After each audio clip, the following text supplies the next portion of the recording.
Assalamualaikum warahmatullahi wabarakatuh.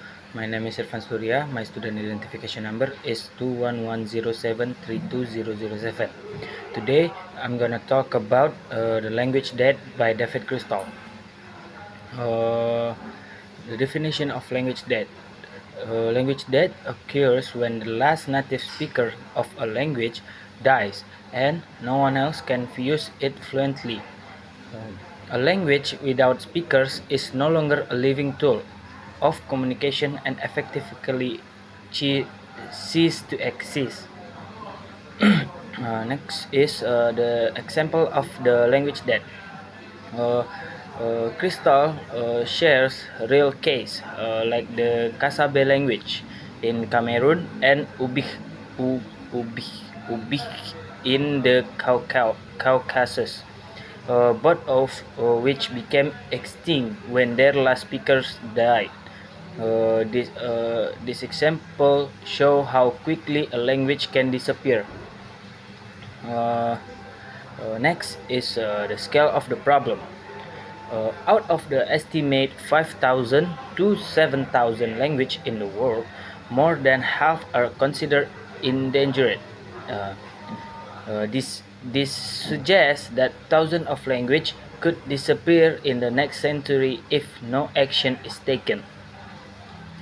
Next one is the challenges in counting language. It's uh, it's uh, it's difficult to define what counts as a separate language versus a dialect. Political, social, and linguistic factors all influence classification, which affect how we estimate the language loss. Uh, Counting language.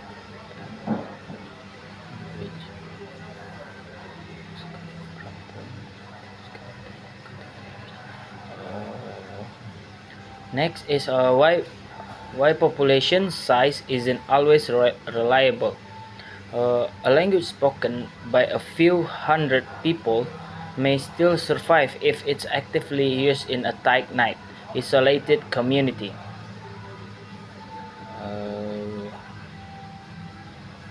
Tight-knit, isolated, isolated community.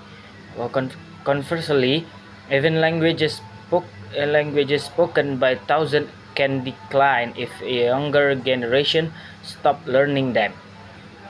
The next one is the consequence of the language loss. When a language dies, the entire system of knowledge, the oral tradition, and the cultural identities may be vanished. It's not just about words, but about losing a worldview and heritage unique to that community. The next one is the importance of intergeneration transmission.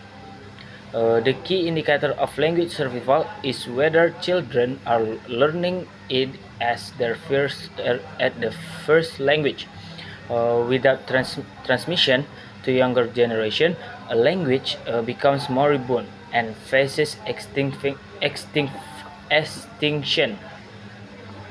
Uh,